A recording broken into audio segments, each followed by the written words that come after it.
Welcome everybody to the newest installation of Right Click. We're calling this Right Click Player 2, and it's going to be a sit down. It's exactly what you're seeing here. Sitting down on the couch, talking about games, pop culture, all that good stuff. And of course, for the first episode, it had to be my wife, Mrs. Byrd. Thank you for coming on. Absolutely. This is going to be an interesting series that we start kicking off because we've got several people lined up to just come talk games and pop culture and all that good stuff. Some former teammates of mine, some good friends of mine. And like I said, I had to lead it off with the missus here. And we've got some cool topics to start off with. And I think one of the most appropriate things for us to start off with is it's got to be the article recently, For the Love of COD. If you watched recently, I had an interview with Archangel Radio. And that's what we were talking about because I was talking about you. Hello.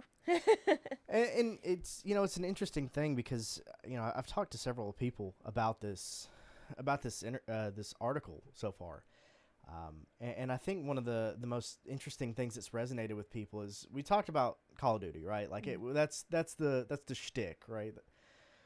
But it's funny how often that has resonated with the people that I've talked to, especially married individuals, because they look at it and go, "Man, I wish I could do something like that with my wife." And I mean, it kind of led into some cool stuff like what I'm wearing, which we'll talk about. But Yeah.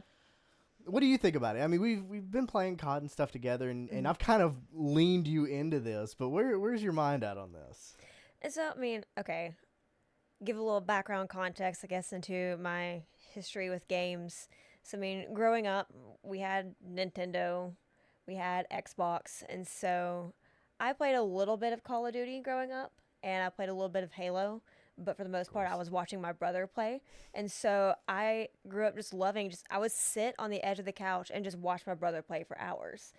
Don't know why I enjoyed it, but I guess that was the Lord giving me a character trait that led into something that was, now near and dear to my heart for our relationship and our marriage. So yeah, when you started telling me about how like you played Call of Duty, like instantly I was like, that's just awesome. Like you're on a semi-professional team. Who does that? Jersey's right there. Yeah. And so started watching it with you because, I mean, being in a relationship, you want to support the things that your significant other loves and holds dear and supports. And so I was just curious. I would start watching, Call of Duty matches, CDL matches with you. And I started getting into it more and more. I became an Optic fan myself, go Green Wall. And so from there, I guess, is it okay for me to go ahead and start talking about like how I got interested in playing? Of course. So yeah, when I started watching, I didn't think I would ever want to play myself. It was always something that, again, like I like to watch you play, like to watch, the professionals play, as sitting there watching with you. Never thought about play myself until we went to COD Champs, and the atmosphere of it was electric. It's different. It's very different. It's contagious. Just seeing people so passionate about it. And it wasn't in a weird way. I feel like gamers, they get like this stick, like they're like this kind of different breed of people. But honestly, everyone was so welcoming. It was just a very wholesome, fun crowd to be around. Everyone just kind of rallied behind their enjoyment of the game and of the sport itself. And except for that one FaZe fan that got into a fight. Yeah, okay.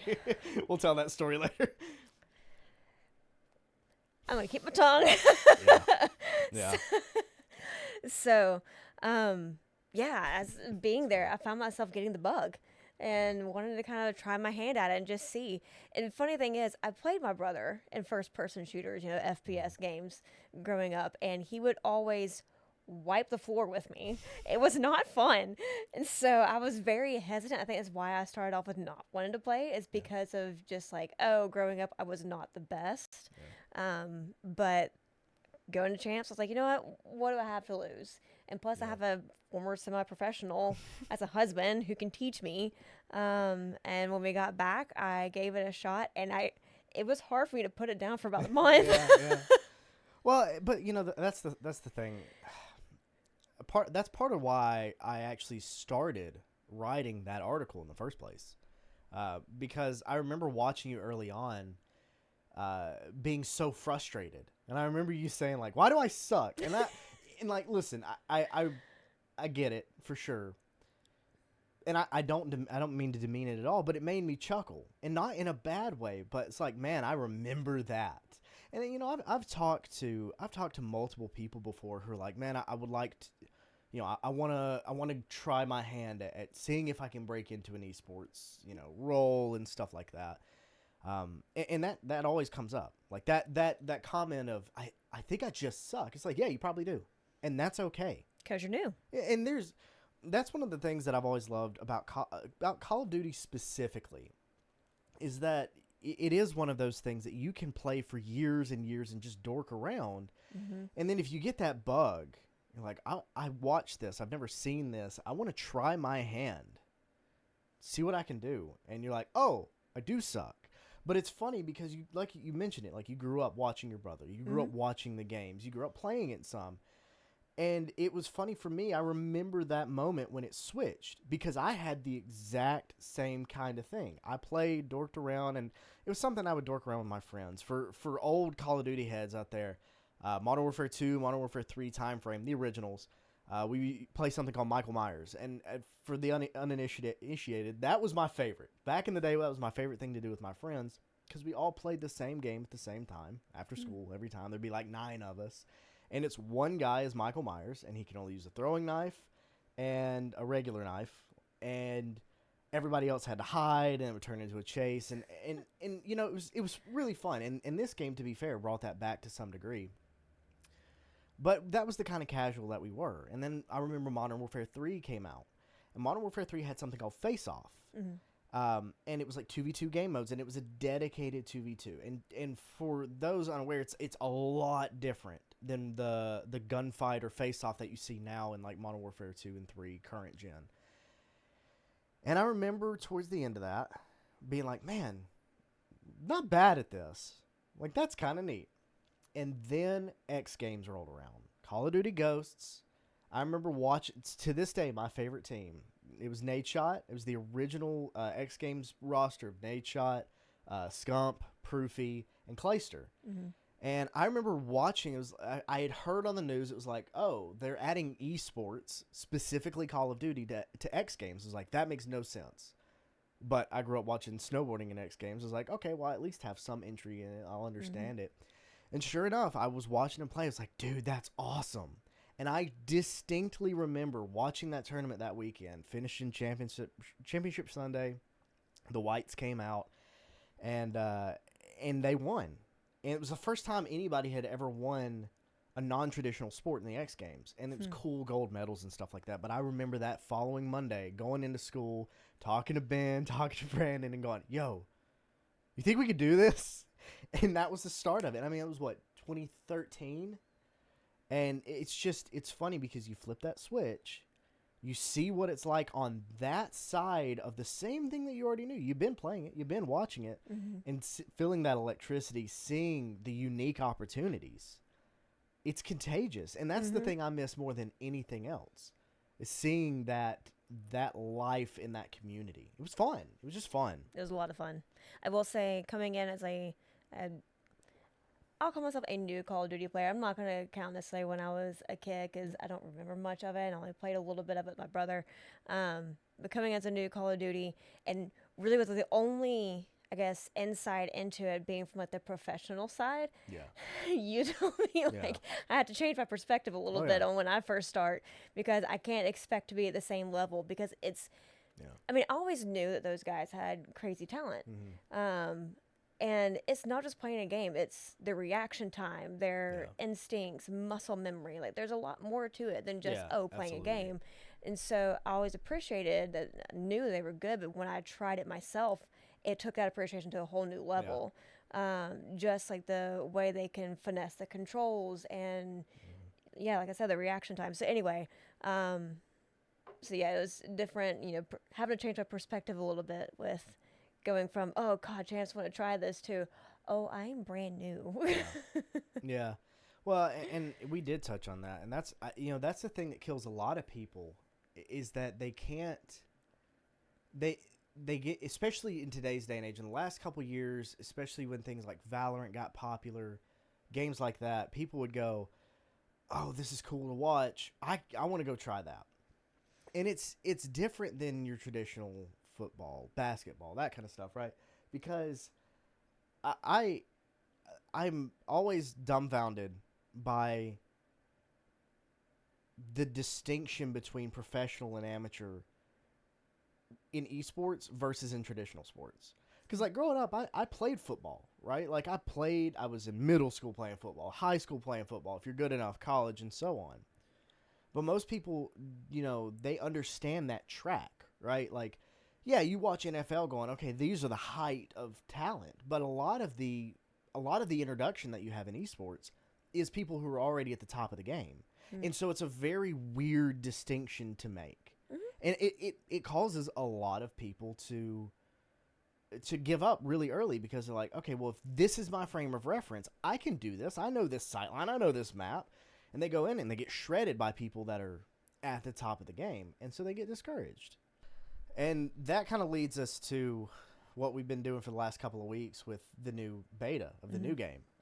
That I'm still amazed by that. Now, I plan on really the first episode of the other new Right Click series, Right Click Reloaded. I plan on making that the first topic, but it'll be a different perspective.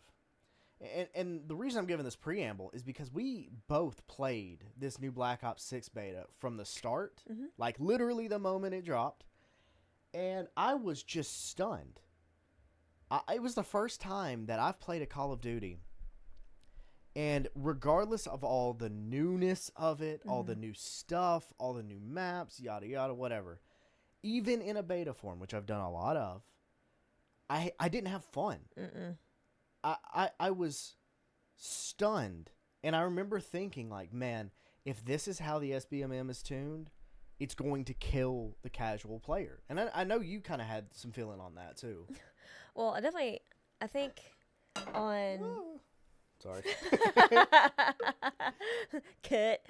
I was like, I got something in my eye anyway. So, yeah, because I remember when we first started playing, we played a lot together. And so that messed up my SPMM, which, for those who don't know, SPMM, skill-based matchmaking. And so it actually analyzes your play style and matches you with people who play at a similar level. So it's not just based on rank. And so with him being at a higher SBMM than when it put us into a match together, it tried to kind of play in the middle, but played a little bit higher so that people who are at my level didn't get shredded just by him. And so I was playing up, and there were some frustrating moments because it was like a blender. And then it'd be funny, I would drop back down to playing just with myself and on mine, and I was doing really well. But even then, when I was doing well, I wasn't enjoying it. The play felt weird. Yeah. And to this day, we can't necessarily put a finger on what about it felt off, but it did. Some of the maps were awful that I did not like whatsoever. Some of them were okay. Like, they were decent maps. Not my favorite. It's funny. I think I like some of Modern Warfare 3's maps better, which I think we'll probably be re-seeing some of those maps from what you've told me. But yeah, it felt like I know it's a beta, but it felt like it played clunky, and it just felt like it. Yeah, I can't put it into words. It was not as fun. Yeah, and I don't know. This is a really weird thing for me to touch on specifically, because I have high hopes. It's a Treyarch game, and everything. The height of my success from a competitive standpoint was always in Treyarch games. I always liked the art style. I liked the gameplay, the balancing, fill in the blanks, right? I just like the development of Treyarch more. I've always liked that. And when I saw the pre-release, when I saw all of the goodies that they announced beforehand, and even the leaks of the beta, I was like, man, this could be good. The one apprehension I had, which I think to some degree, in my opinion, was proved with the Omni movement, not a huge change, but enough of a change that it's going to be rough on the casual player. Now, you take all of that and you distill it down. I can't understand why it's not fun. And I think the one thing more than anything else, I think if we're looking at this realistically, I think they had this skill based matchmaking tuned so aggressively. I mean, I told you this the other day. Like, I got the email from Call of Duty, right? Like I never got mine. really. No. So you're supposed to get an email from Activision, basically saying like, "Thank you for joining and playing the beta. Here's all of your stats. Go share it with everybody." It's like, okay, that's a cool little feature, right? Like, I appreciate that, dude. My stats were crazy. And, like, I'm not trying to pat myself on the back, but my stats were pretty impressive. And I felt like I was in the CDL the whole friggin' time. I've played against, I have competed and not tried as hard. Now, granted, my hands ain't what they used to. But in all seriousness, like, I played really well and feel like I spent the majority of the time complaining. And we found ourselves actually playing against some, like, content creating pros. Yeah. There were several, yeah. I remember you saw one, and we actually realized that we were in his stream Oh, at yeah, the moment. Phase member. Yeah. So, yeah, that was crazy. I find myself playing against, especially on betas and stuff like that, depending on how the servers are, a lot of the East Coast pros. I was playing against Aiden for a while before he moved in some of the older betas and stuff like that. Point being, yeah, it was just, I don't know, it was so interesting because I feel like this game has all of the little things. I feel like they got the little things right, and I feel like it's not translating well. And I think if they took the X Defiant route of how they handle SBMM, which is a great topic, really, I think it could legitimately I think it would be the final twist of the knife for X Defiant. Because that's the biggest complaint people have with Call of Duty, especially after this beta. It's tuned so aggressively.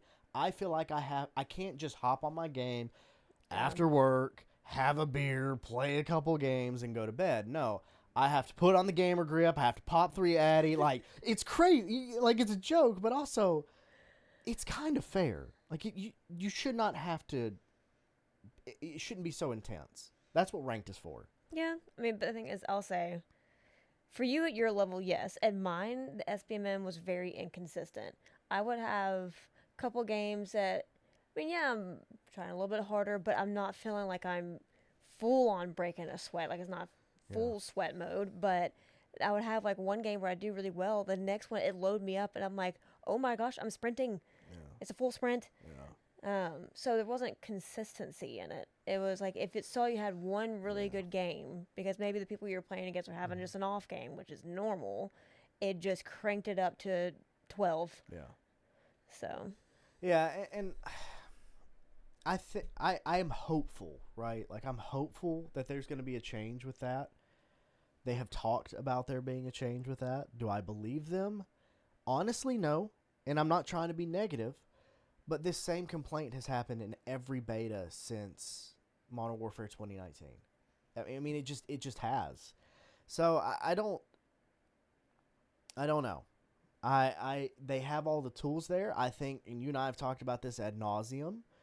The biggest handicap that any COD developer is going to have is Activision. And here's something for you. I don't know if I told you this. I may have. This was released to the public by Activision probably somewhere around a month ago. And this might be new for some people. This blows my mind. Activision actually ran a private test of SBMM. Oh, yeah, you told me about this. So, for those of you that don't know, this was a head scratcher for me. And I'll be honest with you. I'm not trying to throw conspiracy theory kind of garbage out here, but I got to tell you, I don't know that I believe them. I don't know. I read that report. I don't know that I believe the report that they gave. Because ultimately what it said is it could be distilled into this. It doesn't affect higher skill players at all. And lower skill players, we found more retention.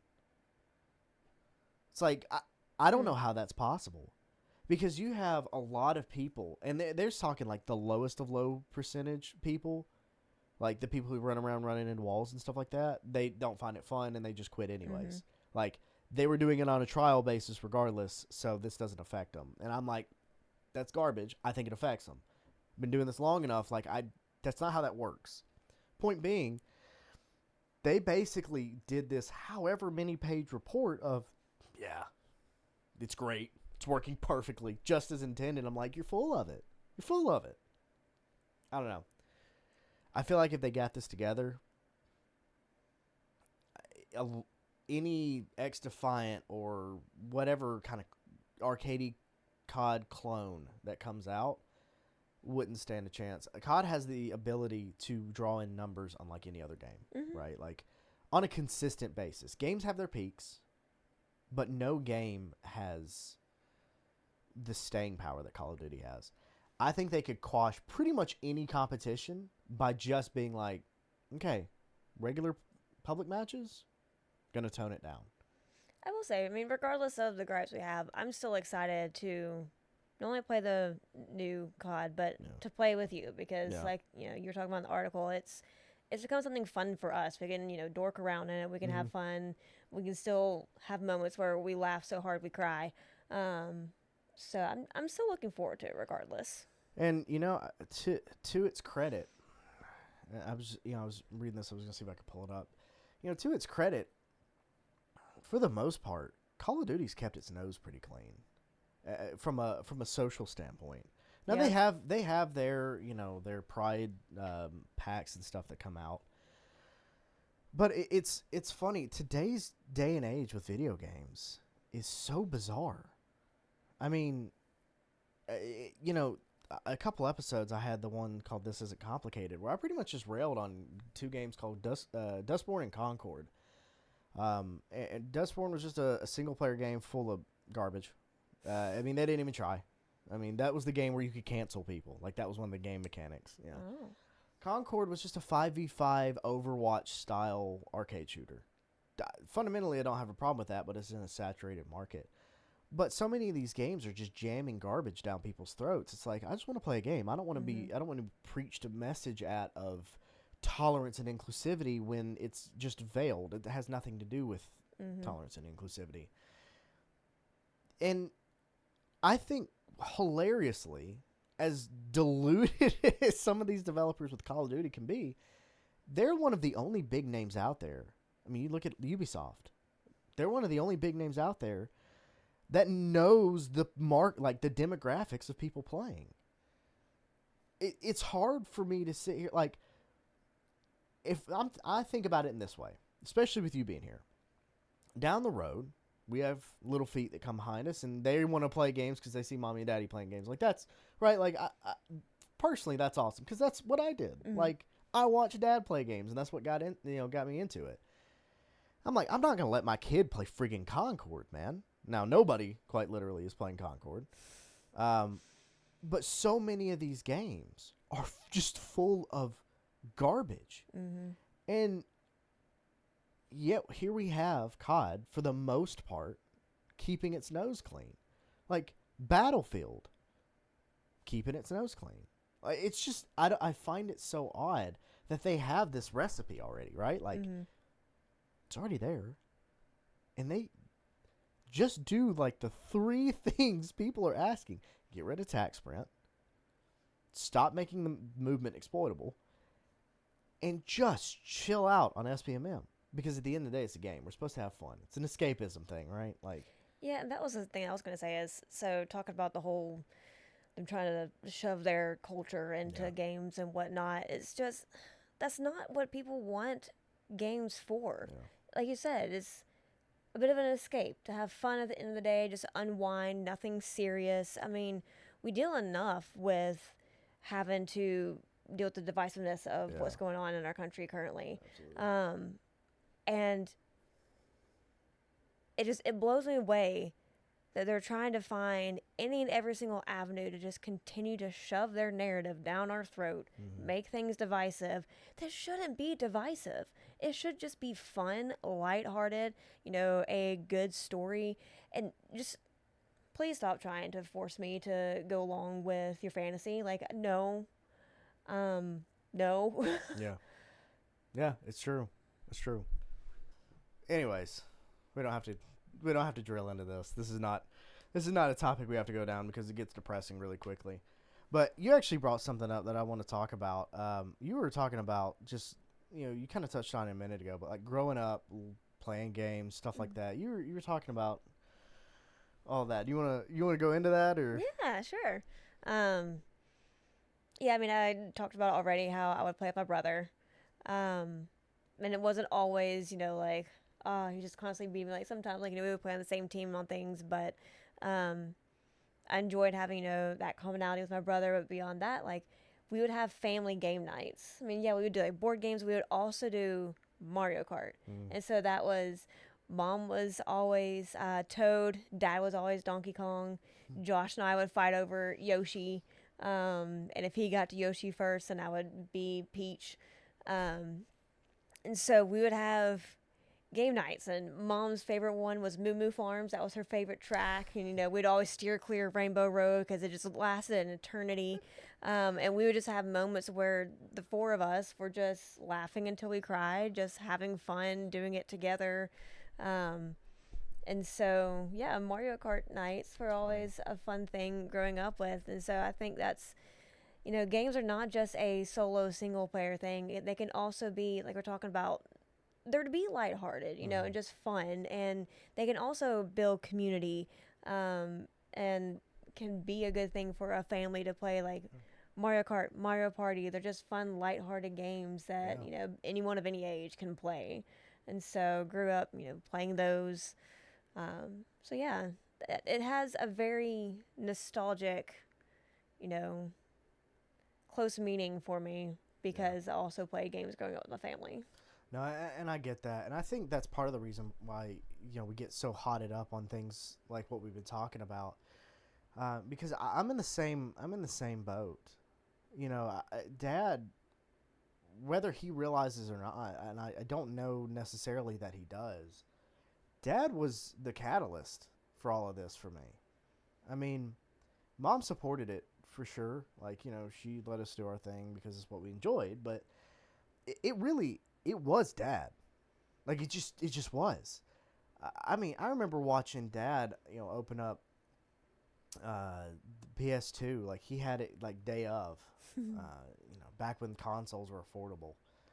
Um, it's a slight dig at this new PlayStation that just dropped. Oh, I've Anyways, heard. yeah. Anyways, but no, it is a family thing. Like for a lot of people, and this is the weird thing for me. And if anybody agrees with this or disagrees with this, please tell me. Like, because this is situational. But I think our generation did grow up around video games being a less time consuming in your face kind of thing, but a very family oriented thing. Mm-hmm. Because a lot of kids now they see Fortnite and they're like, all right, I'm gonna go play in my room and ignore my family. Well, it was an integration into family for a lot of people. Mm-hmm. And I mean, Mom never really played games, and that's fine. It was it was always a kind of a bonding thing with Dad and I. But I remember, we weren't, we didn't make a lot of money growing up, right? Like it wasn't. But one of my most distinct memories growing up was there was a game that came out for PlayStation 2. I'm pretty sure it was it was PlayStation 2. And it was the Star Wars Episode 3 Revenge of the Sith game. And given the time frame and my age, like I was obsessed with Episode 3. And I wanted that game so freaking bad, man. And I remember we would go to Blockbuster because it was right near the house. Mm-hmm. Go to Blockbuster, rent it, have it for however long. And I remember just wanting that game so bad. And I have this distinct memory of Mom coming home late. It was one of those days, Yeah. growing up. And I just have this memory of Mom surprising me having rented it from Blockbuster. We couldn't afford to get the game, but I remember Mom surprising me with that. And that was a big deal for me as a kid. And Dad always kind of facilitated it to some degree. And we all have our ups and downs with stuff, but my parents hilariously they never argued me when it came to especially at competition and stuff like that. They never really cared, Mom and dad were always of the don't let your grades drop, kind of thing. And it's funny because that's the number one question for a lot of pros currently. Like, how did you get your parents to agree to it? And some of them, they had to fight it. Zenny, his story always stood out to me because back in the probably ghost time period, somewhere in there, they were young, right? Like they're not that much a different age than you and I. Like his dad was like, absolutely not, no way. He let him attend one LAN, and he was playing well, but his dad was like, you're not doing this. You're going to go to all this kind of stuff. And Nate Shot called his dad and was like, listen, you got to understand, your son's got a talent for this. You got to trust him on this because he's going to make something of himself. And he listened to Nate Shot, and sure enough, I mean, you see where Zenny's at now. But it's funny because that's the generational difference. And this is so funny for me to talk about because a lot of what I talk about on the regular podcast is bridging the generational divide, young people and older generations who don't understand video games. And I've never knocked on anybody for that because it is a generational thing. And here I am talking about, today's generation versus my generation kind of thing. But I think that's what a lot of people lose is that family aspect. Because personally, I would fight that battle a million times over to be like, Mom, Dad, like I can do this. Let me give it a shot. Mm-hmm. Versus, the way it is now with a lot of kids are just like, this is what I'm going to do. I'm going to sit in my room and ignore everything. It's like there's a balance there. Oh, yeah. I mean, for me, yes, like play games growing up, sometimes we spend entire Saturdays, on the couch with my brother playing video games, sure. But we also played sports, and my parents were very much of the mind, like, of course, like, don't let your grades slip. And so academics are still very important. So I think that's with everything. Balance is everything. Yeah, absolutely.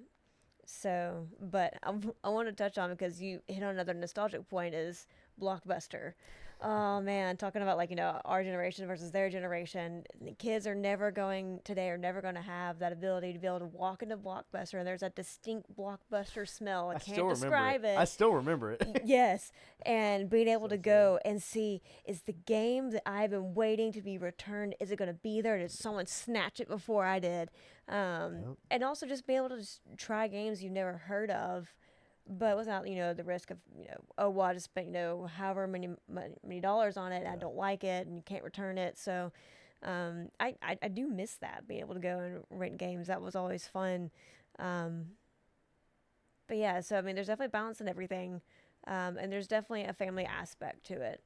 Not all games are going to be for, parents. Like, that's why, like, Mario Kart, more lighthearted. And I think that, you know what? I'm going to touch on it. That's also coming kind of back to what we were talking about with, and please don't cram stuff down our kids' throats. Yeah. Like, let them be kids, and let parents parent.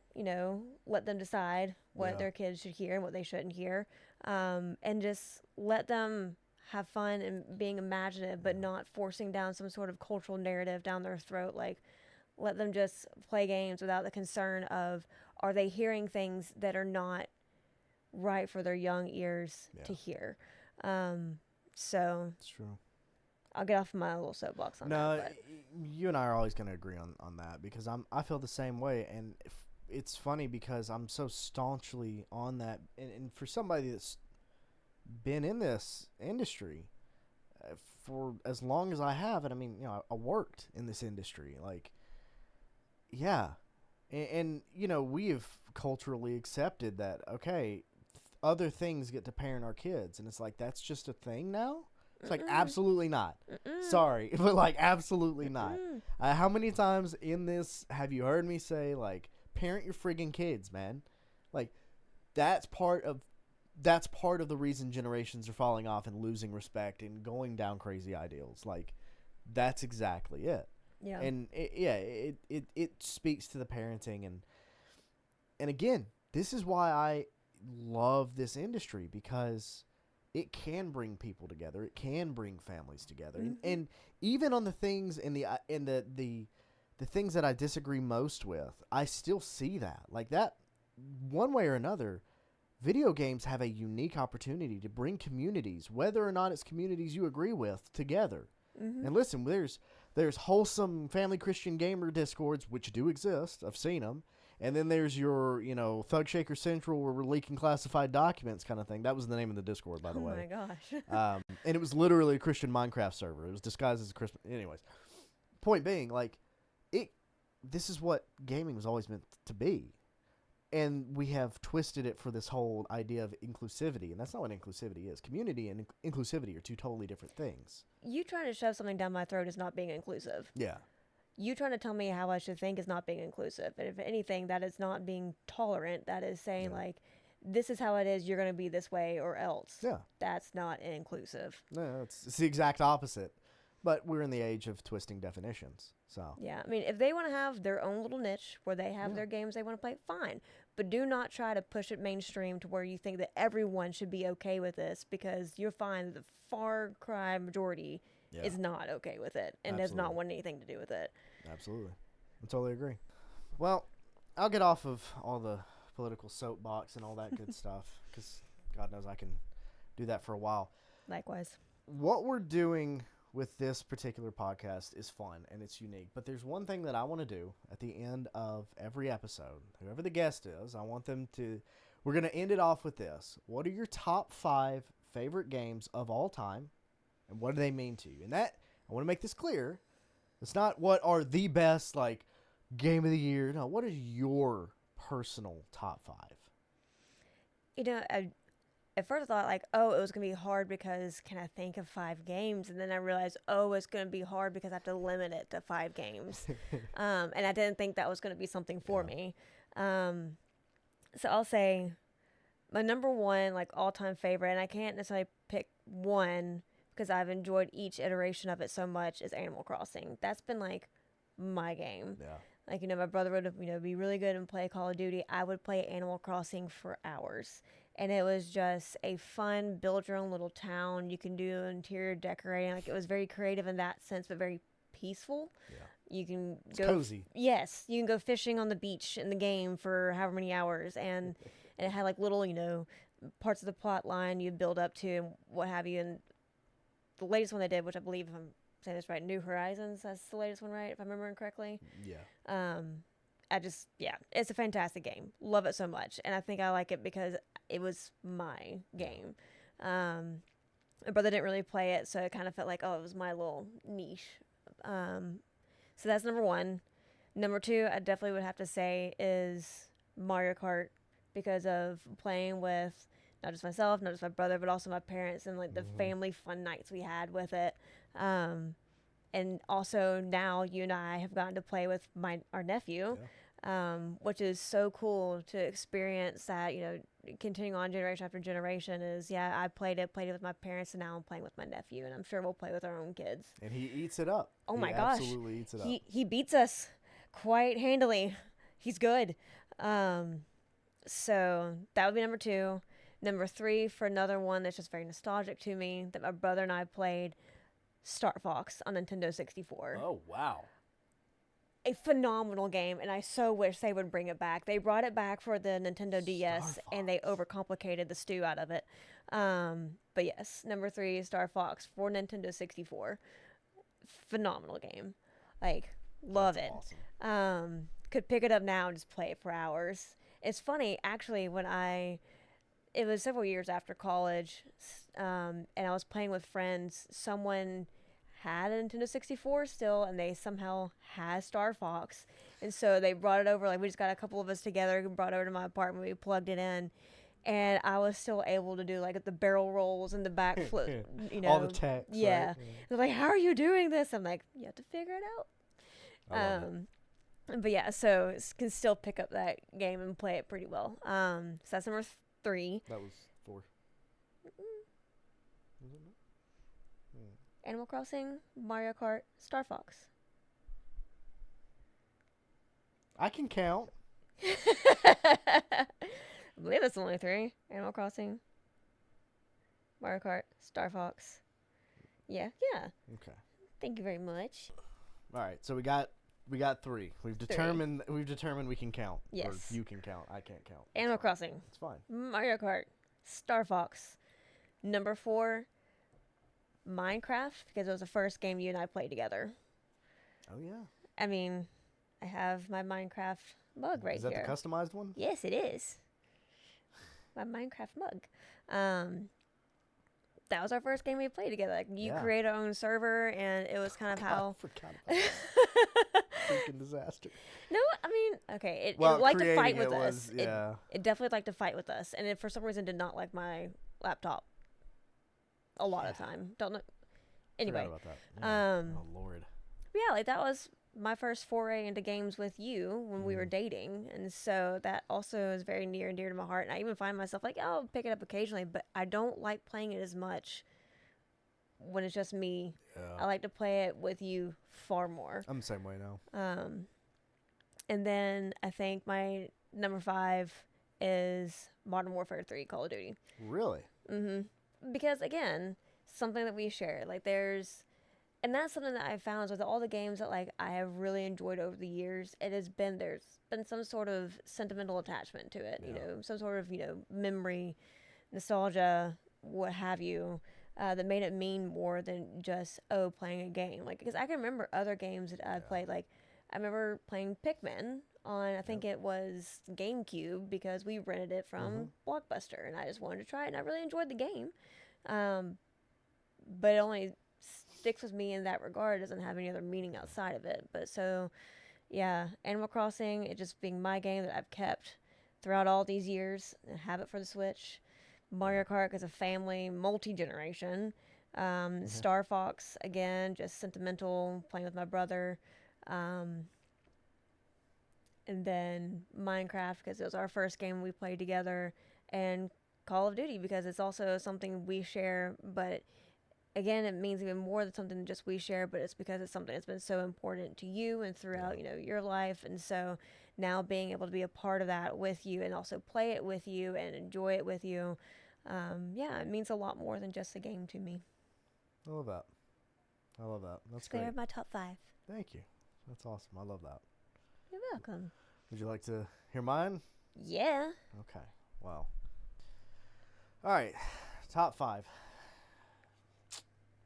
I've mulled this one over. Oh, I know. Ad nauseum for like 2 weeks now. I've gone back and forth on. So I'm gonna start with number 5. Okay. I'm gonna start with number 5. I'm gonna go okay, up. going backwards. Yeah, I'm gonna go up because it's fluid. This is a fluid scenario here. For me, number 5 is Call of Duty Black Ops 3. Black Ops 3 is my sentimental one. That's that jersey. That's where we had the most success competitively. Man, that was the most important COD to me. Now I can go through a laundry list of Call of Duties, and surprisingly, on the top 5 list, it's the only Call of Duty. But it was just such a good game. It was a Treyarch game. It was unique. It was fun. It was worth grinding, and we had a lot of competitive success in it. I mean, we were top 50 in the world on that game, on the competitive ladders and game battles back in the day. Okay, number 4.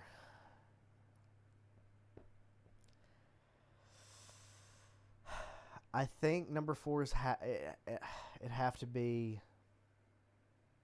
Oh man, this is a struggle for me because now I'm trying to think it through. It can always change. It can change. This might change by the end of this. I don't know, man. I've gone back and forth. I think Kingdom Hearts is always a top 5 for me. No, Breath of the Wild. Breath of the Wild's number 4 for me. Okay. Breath of the Wild's number 4 and Kingdom Hearts is number 3. Breath of the Wild is one of those games that I wish I could go back and experience for the first time again.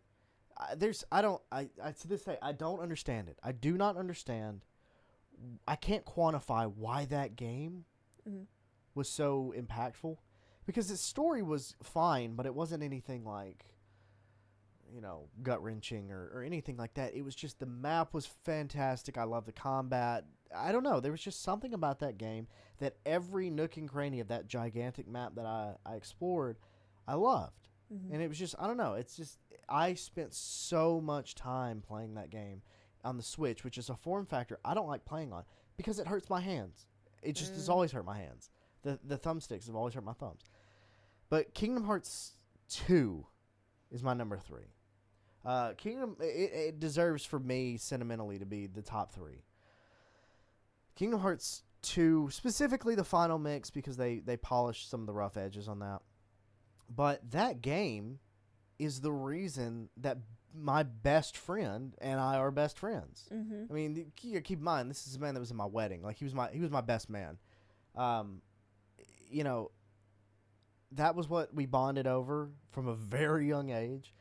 And I mean, I've been playing it. I mean, you've seen. I've been replaying it again, and it's just, I don't know. It's just a well-made game. It's convoluted as all get out. It's just the storyline is a joke, but I love it. I love that game. I love the fighting style. And to be fair, during the time, it was a very unique game. Nobody was really doing that live-action fighting that game did. You know, everything was still turn-based for the most part.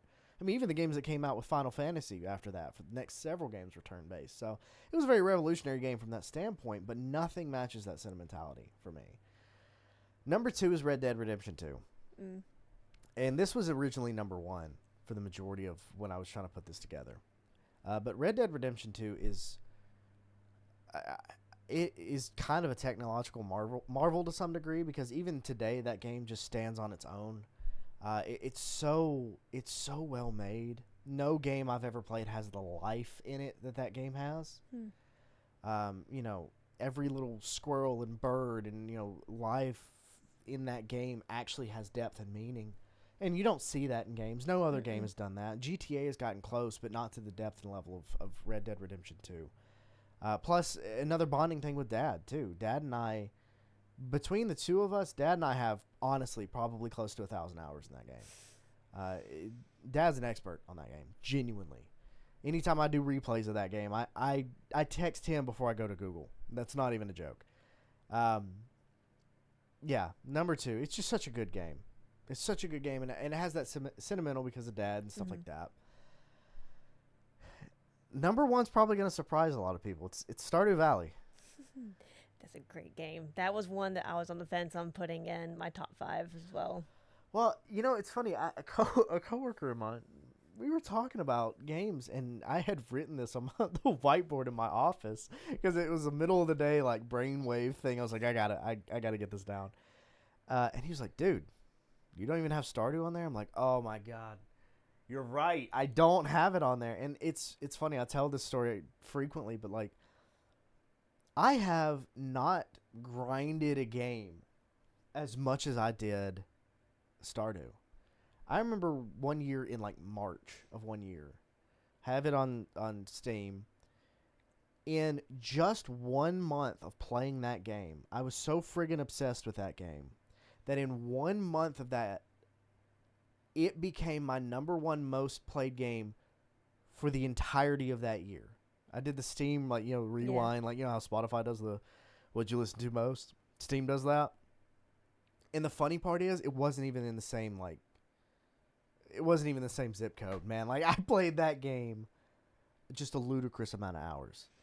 So, if just talk about Stardew for a little bit. If parents want to know what a good wholesome game is that they can trust their kids to play, it is that one. It is very simplistic. It is not overly complicated, easy controls, but it's just got a great storyline of like where, like, you know, you take over your grandfather's farm after you pass, and you bring it back to life, and you work to help bring, like, you know, life back into the village. And it's like you said, it's a very addicting storyline. It's simplistic, but it's the way that the you know, game creator did, like, the progression throughout the story. It's like, I want to keep going. I want to keep going. I finally got this, and it leads to this, and so you want to keep going. So yeah, it's a very fun game. There's passion behind it, and you know, I even got Dad playing it at one point, because that is, as far as his type of games go, it ain't that. But I describe it the same way to everybody. It's the reverse of what you think. It's an inch wide and a mile deep. Yeah. That game can go to depths that people don't understand. Oh, it's a farming simulator. Not even in the closest. Not even in the most, like, there's so much in that game that simplifying it down to a farming simulator is disrespectful to the game. Yeah. I mean, it just is. Don't even get me started on the extended version. That takes that mod? it a mile wide long and mile wide deep. It's, I still have barely made a dent in the extended like the extended, was it Stardew Valley Expanded? That's what it is. The Yeah. mod Stardew Yeah, Valley yeah. Expanded, and it's so good.